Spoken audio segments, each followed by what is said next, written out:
নমস্কার বন্ধুরা, Rina's cooking with নেচারে আপনাদের সবাইকে স্বাগত। চলে এসেছি আজ দারুণ স্বাদের রেসিপি নিয়ে। আজকে তৈরি করে দেখাবো সজনে ফুল দিয়ে সম্পূর্ণ একটা নিরামিষ রেসিপি, যেটা ভাত বা রুটির সঙ্গে খেতে কিন্তু দুর্দান্ত লাগে। সজনে ফুল তো বাজারে এখন প্রচুর পরিমাণে পাওয়া যায়। সজনে ফুল নিয়েছি এখানে, সজনে ফুল দিয়েই তৈরি করব আজকে এই রেসিপিটা। অনেকে আছে সজনে ফুল কষা লাগে বলে খেতে চায় না, কিন্তু আমি যেভাবে দেখাবো সেইভাবে কিন্তু তৈরি করলে সজনে ফুল একটুও কষা লাগবে না, আর খেতে কিন্তু দুর্দান্ত লাগে। সজনে ফুল এখানে তার জন্য নিয়ে নিয়েছি। আর এই সজনে ফুল কিন্তু ওষুধের মতো কাজ করে। সজনে ফুল কিন্তু খুবই উপকারী, আর এই সময় সজনে ফুল খাওয়াটা খুবই প্রয়োজন। সজনে ফুল দেখো এখানে নিয়েছি। সজনে ফুলগুলো প্রথমে এই ডাঁটি থেকে সবগুলো বেছে বেছে আলাদা করে নিতে হবে। আর এখানে কুঁড়ি শুদ্ধই আমি এখানে নিয়েছি, কুঁড়ি শুদ্ধই এখান থেকে সমস্তগুলো বেছে নেব।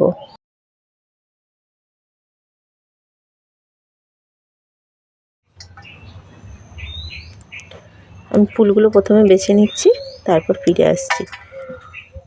কতটা সুন্দর লাগে না ফুলগুলো দেখতে। ফুলগুলো এবার পরিষ্কার করে ধুয়ে নেব। সজনে ফুলের জন্য এখানে দেখো আলুগুলো এরকম ছোটো ছোটো ডুমো ডুমো করে কেটে নিয়েছি, বেগুনও নিয়েছিলাম ছোটো করে, আর কয়েকটা নিয়েছি মটরশুঁটি। মধ্যে দেখো জল দিয়ে রেখেছি, অল্প দিচ্ছি একটুখানি নুন। নুন জলে সজনে ফুলটা ভিজিয়ে রাখলে সজনে ফুলের যে একটা কষা ভাব থাকে, কষ ভাবটা কিন্তু চলে যাবে। এটা 10 মিনিটের জন্য ভিজিয়ে রেখে দেবো। সরষে আর পোস্তটা ভালো করে বেটে নেব। কড়ার মধ্যে দেবো সর্ষের তেল। ওটা তেল গরম হয়ে গেছে, তেলের মধ্যে একটা কাঁচা লঙ্কা দিলাম ফাটিয়ে, আর দিচ্ছি 5 ফোড়ন। ফোড়ন ভালো করে ভেজে নিয়েছি। আলু আর বেগুন মটরশুঁটিটা একসঙ্গে দিয়ে দেবো।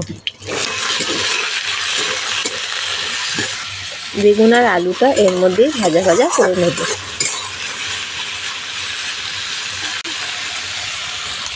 আবার একটু নাড়াচাড়া করে নেব।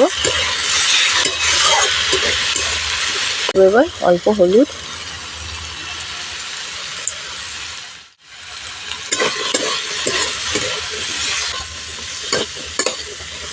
এবার ঢাকা দিয়ে দেবো। ঢাকা দিয়ে আলু আর বেগুনটা ভালো করে ভেজে নেব। ঢাকাটা এবার খুলে নেব। দেখো আলুগুলো সিদ্ধ হয়ে গেছে। আলু বেগুনটা একটু ভাজা ভাজা করে নিয়েছি। যে সজনে ফুলটা নুন জলে ভিজিয়ে রেখেছিলাম, 10 মিনিট হয়ে গেছে। সজনে ফুলটা জল থেকে ছেঁকে চেপে ফুলগুলো দিয়ে দেবো।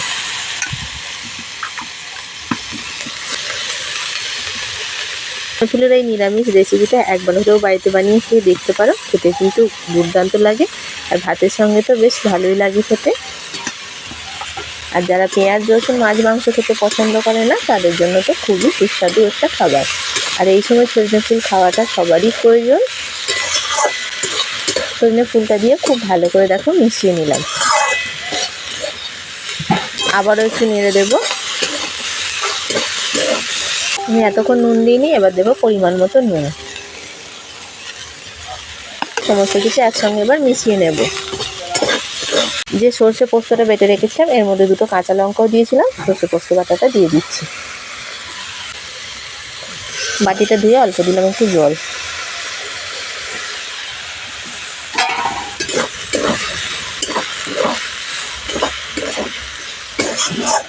খুব ভালো করে সমস্ত কিছু একসঙ্গে মিশিয়ে নেব। খুব সামান্য পরিমাণে দেবো একটু জল।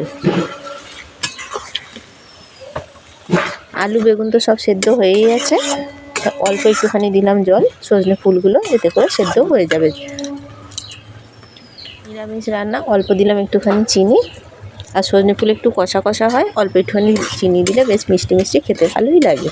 এটা কমিয়ে 2 মিনিট ঢাকা দিয়ে রাখবো, এতে করে মটরশুঁটিগুলো আর সজনে ফুলটাও খুব ভালোভাবে সেদ্ধ হয়ে যাবে। 2 মিনিট পর ঢাকাটা খুলে নেব। দেখো এখন একটু ভিজে ভিজে ভাব আছে, এটা একটু শুকনো শুকনো করে নেব। এবার নাড়াচাড়া করে করে শুকনো শুকনো করে নিচ্ছি। সজনে ফুলের এই নিরামিষ রেসিপিটা কিন্তু পরিবেশনের জন্য প্রায় রেডি হয়েই গেছে। তোমরা ভাতের সঙ্গে অথবা রুটির সঙ্গেও খেতে পারো, খেতে কিন্তু দুর্দান্ত লাগে। আমি যেভাবে বানালাম এইভাবে একবার বাড়িতে বানিয়ে খেয়ে দেখো, আশা করছি তোমাদেরও ভালো লাগবে। তো এটা এইভাবে শুকনো শুকনো হয়ে গেছে অনেকটা, এটা আর শুকনো করবো না, এটা এবার নামিয়ে নিচ্ছি।